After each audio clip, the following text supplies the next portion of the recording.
تخيل شخص خارج من بيته حاطط سم في السيف بتاعه وخارج عاقد النية سأقتل رسول الله. القصة هنا بدأت لما سيدنا عمر بن الخطاب قرر ان هو يقتل سيدنا محمد، ولكنه في الطريق قابل احد الصحابة الذين لم يعلنوا اسلامهم. قال له رايح اقتل محمد، فحب ان هو يلهيه عن سيدنا محمد. قال له لقد اسلمت اختك وزوجها. سيدنا عمر اختي قام رايح على البيت خبط على الباب بيتفتح، مسك جوز اخته على الارض بيموته، ضرب اخته بايديه لحد ما الدم نزل من بقها، فاخته قامت قايله له افعل ما شئت لقد اسلمنا رغم انفك. في اللحظة دي سيدنا عمر شاف الصحيفة فقال لها أهذا ما كنتم تقرؤون؟ فقالت له لن يمسها إلا المتطهرون، قم اتوضى وتعالى أول. فعلا سيدنا عمر قام اغتسل ورجع ومسك الصحيفة وبدأ يقرأ طه ما أنزلنا عليك القرآن لتشقى أمن هذا فرت قريش. هنا ابتدى الإيمان يدخل قلبه، ولما الإيمان ابتدى يدخل قلبه سيدنا عمر قرر إن هو يروح لسيدنا محمد. دخل إلى سيدنا محمد،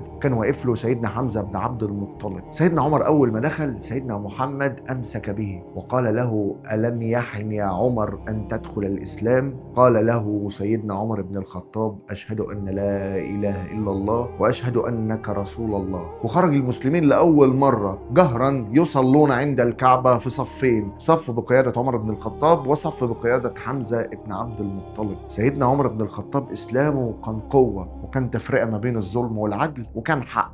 رضي الله عن سيدنا عمر بن الخطاب وبارك الله لنا في الإسلام. كل يوم قصة ما سمعتهاش قبل كده. السلام عليكم.